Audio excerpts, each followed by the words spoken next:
2 లక్షల వరకున్న రుణమాఫీ సంపూర్ణమైందన్నారు ముఖ్యమంత్రి రేవంత్ రెడ్డి. ఖాతాల్లో పొరపాట్ల వల్ల ఆగిపోయిన వారికి నిన్న రుణమాఫీ చేశామని చెప్పారు. ఏమైనా మానవ తప్పిదాలతో జరగకపోతే మళ్లీ సరిదిద్దుతామన్నారు రేవంత్ రెడ్డి. తెలంగాణ సోనా, బీపీటీ, హెచ్ఎంటీ ఇట్లాంటి వంగడాలు వేస్తే ఎక్కువ ఉత్పత్తి వస్తుంది, రైతులకు మేలు జరుగుతుంది అని చెప్పి కొంతమంది శాస్త్రవేత్తలు మాకు చెప్పడం జరిగింది. అందుకే నేను రైతులకు సూచన చేస్తున్నా.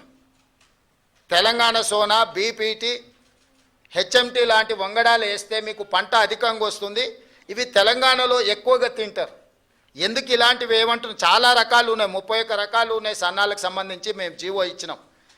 కానీ తెలంగాణలో ఉండే ప్రజలు అత్యధికంగా తినేది తెలంగాణ సోనా, బీపీటీ లేకపోతే హెచ్ఎంటీ.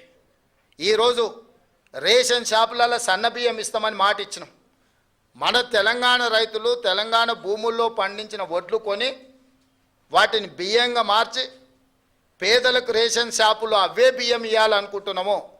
ఈరోజు సంక్షేమ హాస్టళ్లలో ఎస్సీ, ఎస్టీ, బీసీ, మైనారిటీ గురుకులాలు, కస్తూర్బా స్కూళ్ళు, ఏ ప్రభుత్వ పాఠశాలలలో భోజన పథకం అమలు జరుగుతుందో వాళ్ళందరికీ కూడా సన్న బియ్యంతోనే భోజనం పెట్టాలి. అది తెలంగాణ నేల మీద పండిన పంటలతోనే వాళ్ళ కడుపు నింపాలన్న ఆలోచన చేస్తున్నాము. నేను రైతులకు విజ్ఞప్తి చేస్తున్నా, మీరు నాణ్యత కలిగిన సన్న వడ్లు పండిస్తే అవి బియ్యంగా మారి తిరిగి మన పేదల కడుపు నింపడానికి అవకాశం ఉంటుంది. మా ప్రభుత్వము 2 లక్షల రూపాయల వరకు మాఫీ చేస్తామని మేము స్పష్టంగా ఎలా చెప్పినాము. దాని మీదనే జీవో ఇచ్చినాం.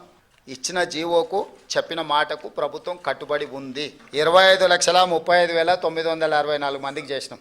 2 లక్షల వరకు 100% కంప్లీట్ అయిపోయింది. 2 లక్షల రూపాయల వరకు బ్యాంకుల్లో 12/12/2018 నుంచి 9/12/2023 మధ్యకాలంలో 2 లక్షల రూపాయల రుణమాఫీ తీసుకున్న వాళ్ళు సంపూర్ణంగా పూర్తి అయిపోయినరు. మా దగ్గర ఉన్న సమాచారం ప్రకారం 100% రుణమాఫీ చేసినాము. మేము ఇచ్చిన మాటకు మేము 100% కట్టుబడి ఉన్నాము.